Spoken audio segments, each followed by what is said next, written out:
वक्त की बड़ी खबर के साथ कर रहे हैं। बड़ी खबर आपको बताएं, देश की सुरक्षा से जुड़ी हुई है। एनआईए की बड़ी कार्रवाई, आईएसआईएस का संदिग्ध आतंकी अरेस्ट किया गया है। दिल्ली के बटला हाउस से गिरफ्तारी की गई है। बिहार के रहने वाला है ये मोहसिन अहमद, इसका नाम। काफी वक्त से दिल्ली में रह रहा था, तो आईएसआईएस का ये संदिग्ध बताया जा रहा है जिसकी गिरफ्तारी की गई है। 15 अगस्त आ रहा है, तो ऐसे में किसी बड़ी वारदात को अंजाम देने की फिराक हो सकती है। लगातार सवाल जवाब किए जा रहे हैं, पूछताछ इससे की जा रही है। तस्वीर भी हम आपको दिखा रहे हैं। एनआईए की बड़ी कार्रवाई, आईएसआईएस का संदिग्ध आतंकी गिरफ्तार कर लिया गया है। दिल्ली के बटला हाउस से गिरफ्तारी की गई है इसकी। बिहार का रहने वाला है ये शख्स, मोहसिन अहमद इसका नाम है। शंकर आनंद और जानकारी के साथ मौजूद हैं। शंकर आनंद, एनआईए की ये बड़ी कार्रवाई है, कौन है ये संदिग्ध जिसका तस्वीर भी हम दिखा रहे हैं? मोहसिन अहमद इसका नाम है, क्या इसका प्रोफाइल है? संदिग्ध आतंकी को केंद्रीय जांच एजेंसी एनआईए के द्वारा गिरफ्तार किया गया है। हालांकि कल एनआईए की टीम कल देर शाम में बाटला हाउस इलाके में गई थी और जहां पे एफ ब्लॉक में ये रहता है, उस एफ ब्लॉक से इसे वहां से हिरासत में लिया गया और उसके बाद एनआईए मुख्यालय में लाने के बाद आगे की विस्तार से पूछताछ करने के बाद इस आरोपी को गिरफ्तार कर लिया गया है। 25 जून को एनआईए के द्वारा एक एफआईआर रजिस्टर किया गया था। उस एफआईआर में आईएसआईएस के मॉड्यूल से जुड़े हुए इस मामले में कई महत्वपूर्ण इनपुट्स मिलने के बाद उस एफआईआर को दर्ज किया गया था और उसी के तहत कई अन्य आरोपियों को तलाशा जा रहा था और उसी एफआईआर के तहत मोहसिन की गिरफ्तारी हुई है। हालांकि मोहसिन मूल रूप से बिहार का रहने वाला है, लेकिन पिछले काफी समय से वो और उसके रिश्तेदार जो हैं वो बाटला हाउस इलाके में रह रहे थे और जिस तरह से इस पे आरोप लगा है कि विश्वासी तौर पर जानकारी मिली है कि सोशल मीडिया के माध्यम से ये कई संदिग्ध आतंकियों के साथ में ये जुड़ा हुआ था और लगातार उसके संपर्क में जुड़ा हुआ था। तो 15 अगस्त के पहले जिस तरह से कहा जा सकता है जांच एजेंसी काफी सतर्क है और जांच एजेंसी के साथ साथ खुफिया एजेंसी काफी सतर्क है, तो उसी के तहत इस मामले में इसकी भूमिका को तलाशने के बाद और भूमिका को जानने के बाद इसको गिरफ्तार किया गया है। इस मामले में जल्द ही एनआईए के द्वारा आज औपचारिक तौर पर तमाम जानकारियों को साझा किया जाएगा और बताया जाएगा कि इसकी क्या क्या भूमिका रही है और किस तरह से संगीन धाराओं के तहत इसको गिरफ्तार किया गया है। तो आज ही इस आरोपी को कोर्ट के सामने पेश किया जाएगा और उसके बाद आगे की रिमांड ली जाएगी और रिमांड लेने के बाद विस्तार से इस आरोपी से पूछताछ की जाएगी। सुरक्षा एजेंसी की तरफ से मोहसिन अहमद की बड़ी गिरफ्तारी 15 अगस्त से पहले। बहुत शुक्रिया आपका शंकर आनंद जानकारी के लिए। बढ़ते आगे मथुरा से खबर, जहां पे बांके बिहारी मंदिर परिसर में सेवायतों के बीच में भिड़ंत की तस्वीरें सामने आई। यहां मंदिर के प्रांगण में ही सेवायतों में धक्का मुक्की हो गई और मारपीट हो गई। वीडियो वायरल हुआ है, वीडियो बनाकर सोशल मीडिया पर डाला गया और ये वीडियो वायरल हो रखा है। पूरा मामला वृंदावन इलाके का। यहाँ किसी विवाद को लेकर ये 3 सेवायत एक दूसरे से मारपीट करते देखे जा सकते हैं। तो आप देख सकते हैं मंदिर परिसर के अंदर की ये तस्वीरें हैं। मथुरा से बांके बिहारी की मंदिर से तस्वीरें आपके सामने। ऊपर खड़े शख्स ने वीडियो बनाया और सोशल मीडिया पर ये वीडियो डाल दिया। अब ये वीडियो वायरल हो रखा है। धक्का मुक्की करते हुए आप इन सेवादारों को देख सकते हैं। एक दूसरे के ऊपर लात गुस्से बरसाए जा रहे हैं। तो भगवान के दर पर बांके बिहारी के मंदिर में भिड़ गए ये सेवायत।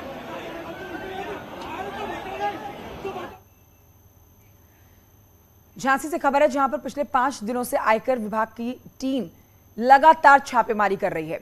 इनकम टैक्स विभाग की टीम समाजवादी पार्टी के पूर्व एमएलसी हैं श्याम सुंदर सिंह, इनके ठिकानों पर डेरा जमा चुकी है। जानकारी मिल रही है कि अब तक घर से 3.5 किलो सोना बरामद कर लिया गया है। 40 लाख रुपए कैश है जो इनकम टैक्स की टीम ने जब्त कर लिया है। तो ये बड़ी जानकारी आपको दे रहे हैं समाजवादी पार्टी के पूर्व एमएलसी, जहां पर इनकम टैक्स की जो टीम है ये 4 दिन पहले पहुंची थी और पहले दिन, दूसरे दिन, तीसरे दिन लगातार होती ये छापेमारी। दिन बढ़ते बढ़ते आज 5वां दिन है छापेमारी का और आज 5वें दिन भी छापेमारी बदस्तूर जारी है।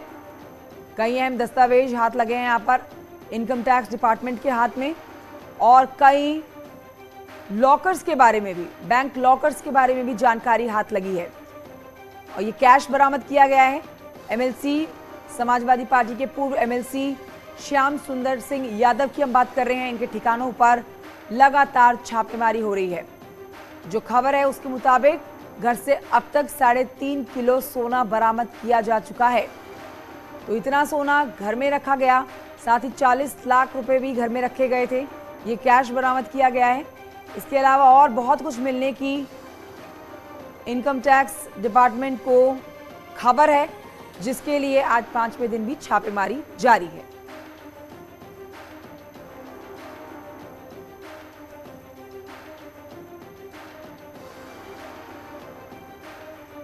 तो देखिए, आज 5वां दिन है छापेमारी का और हम आपको लगातार दिखा रहे हैं ये खबर। यहाँ पर Ghanaram infra engineers private limited, ये कंपनी, इनके ऊपर भी छापेमारी चल रही है। कई कानपुर के अंदर नामी बिल्डर्स हैं, वहाँ पर उनके यहाँ पर भी छापेमारी चल रही है। लेकिन इस समय आपके सामने झांसी की तस्वीर है। यहाँ पर समाजवादी पार्टी के पूर्व एमएलसी हैं, इनके इस आवास पर छापेमारी जारी है और इनकम टैक्स डिपार्टमेंट ने यहाँ 5वें दिन भी आज डेरा डाला हुआ है।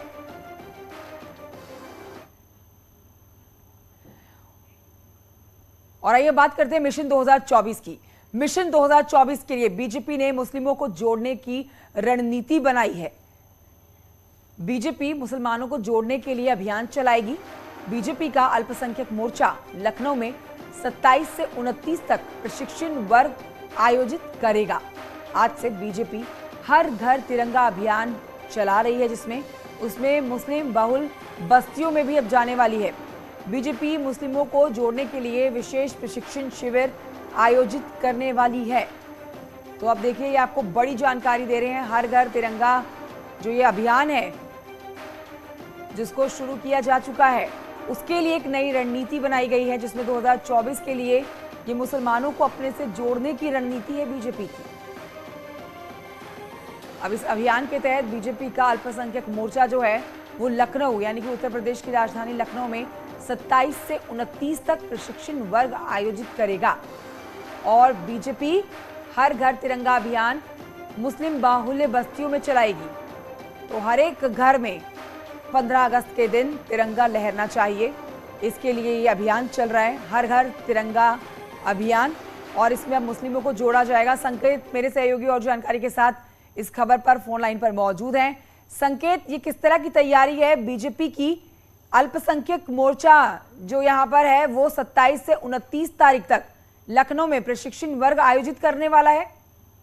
देखिए, भारतीय जनता पार्टी ने जैसे ही प्रधानमंत्री नरेंद्र मोदी का पसमानदा मुस्लिम समाज को लेकर बयान आया, उसके पक्ष में प्रधानमंत्री नरेंद्र मोदी ने बोला और उसके तुरंत बाद भारतीय जनता पार्टी ने अपनी रणनीति बदली और 2024 से पहले अब भारतीय जनता पार्टी ने ये लक्ष्य बना रखा है कि जो खासकर पसमानदा मुस्लिम समाज और मुस्लिम समाज को अपनी तरफ अपने पाले में करने के लिए भारतीय जनता पार्टी से ज्यादा संख्या में जोड़ने के लिए तमाम अभियानों की रणनीति बना दी गई है। और भारतीय जनता पार्टी ने आज से उन अभियानों पर अमल भी शुरू कर दिया है। दरअसल आज से भारतीय जनता पार्टी हर घर तिरंगा अभियान और तिरंगा यात्रा के माध्यम से मुस्लिम बाहुल्य बस्तियों में अल्पसंख्यक मोर्चे को भारतीय जनता पार्टी के आगे किया है। और खुद अल्पसंख्यक मोर्चे के जो प्रदेश के अध्यक्ष है वो कानपुर में मौजूद रहेंगे और मुस्लिम बाहुल्य बस्तियों में तिरंगा यात्रा निकाली जाएगी। और उसके बाद 15 अगस्त तक 13 से 15 अगस्त तक मुस्लिम घरों में 2.5 लाख से ज्यादा मुस्लिम घरों में तिरंगा झंडा लगाया जाएगा। और इसके बाद 27 से 29 अगस्त को पूरे उत्तर प्रदेश का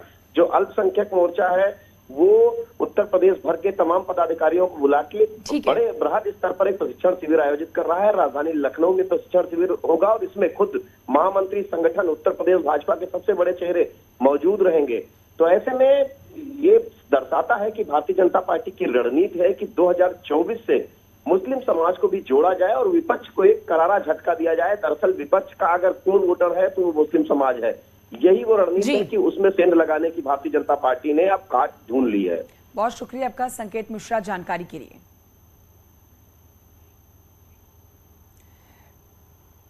कौशाम्बी से खबर, जहां पर एक सिपाही पर लॉ के छात्र को पीटने का आरोप लगा है। आरोप है कि सिपाही ने छात्र को बांधकर थप्पड़ों और डंडों से पीटा है। छात्र को गंभीर चोटें आई हैं। हम आपको तस्वीरें भी दिखा रहे हैं उस छात्र की जिसको अस्पताल में भर्ती करवाया गया है। एक लड़के का पड़ोस के ही एक लड़की से किसी बात को लेकर झगड़ा हो गया था। इस पर तहरीर देने वाले लड़के को ही पुलिस वाले ने पूछताछ के लिए बुला लिया और आरोप है कि लड़के को बांधकर पीटा गया है। तो दो लड़कों का ये झगड़ा आपस में इस कदर बढ़ गया कि किस तरह से पिटाई की गई एक दूसरे लड़के की पिटाई के चलते अस्पताल में भर्ती कराया गया है ये छात्र।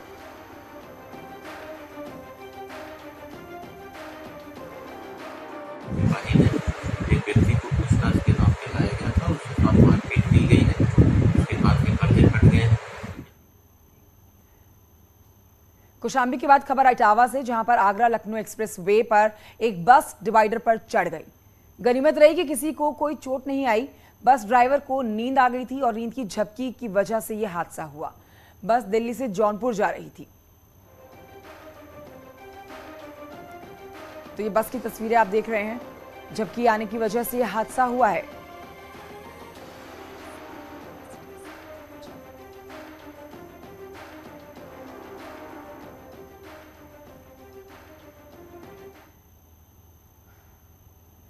कुशीनगर से खबर, पुलिस और पशु तस्कर के बीच में मुठभेड़ हुई है। पशु तस्कर के पैर में गोली लगी है। पुलिस ने पशु तस्कर को गिरफ्तार कर लिया। देसी तमंचा कारतूस बरामद किया गया है। 8 गौवंश मिले हैं। घायल पशु तस्कर सीएचसी में भर्ती करा दिया गया है। तो देखिए यहां पर पुलिस और पशु तस्कर के बीच की मुठभेड़ के बाद की तस्वीरें हैं, जब घायल अवस्था में इस पशु तस्कर को पकड़ के अस्पताल में भर्ती कराया गया और यहां से अस्पताल से आगे इसको जेल ले जाया गया है। पशु तस्कर भागने की कोशिश कर रहा था और वैसे ही भागते हुए पुलिस को गोली चलानी पड़ी मजबूरन। पैर में गोली लगी है। उपचार के लिए अस्पताल में भर्ती कराया गया।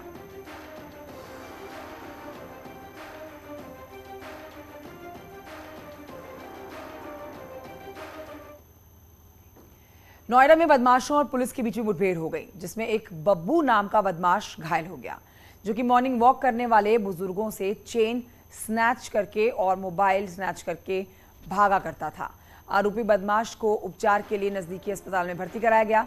बदमाश के कब्जे से मोटरसाइकिल, तमंचा, 5 जिंदा कारतूस बरामद किए गए हैं और इस गैंग में 2 और इसके साथी भी हैं, जिनमें से एक जेल में है और एक फरार है।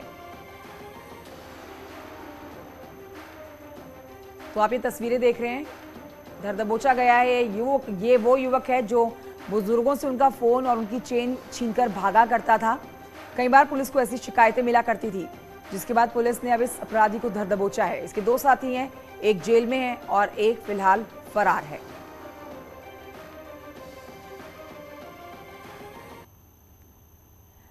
बढ़ते हैं आगे, लखीमपुर से खबर, जहां पर एक हाथी ने सड़क जाम कर दी। दरअसल दुधवा गौरीफंटा रोड पर एक हाथी जंगल से निकलकर सड़क पर घूमने लगा। हाथी की सड़क पर घूमने के दौरान की तस्वीरें भी आप देख रहे हैं। सड़क के दोनों ओर गाड़ियों की लंबी लंबी कतारें लग गई, जाम लग गया और करीब 1 घंटे तक हाथी सड़क पर ही घूमता रहा। वाहन जहां खड़े थे वहीं रुक गए चुपचाप। उसके बाद आपको बताएं, हाथी वहां से गुजर गया और जंगल की ओर चला गया।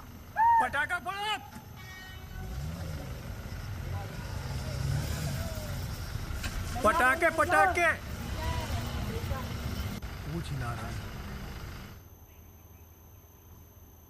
एक छोटे से ब्रेक के लिए यहां रुकना होगा, जल्द लौट रहे हैं।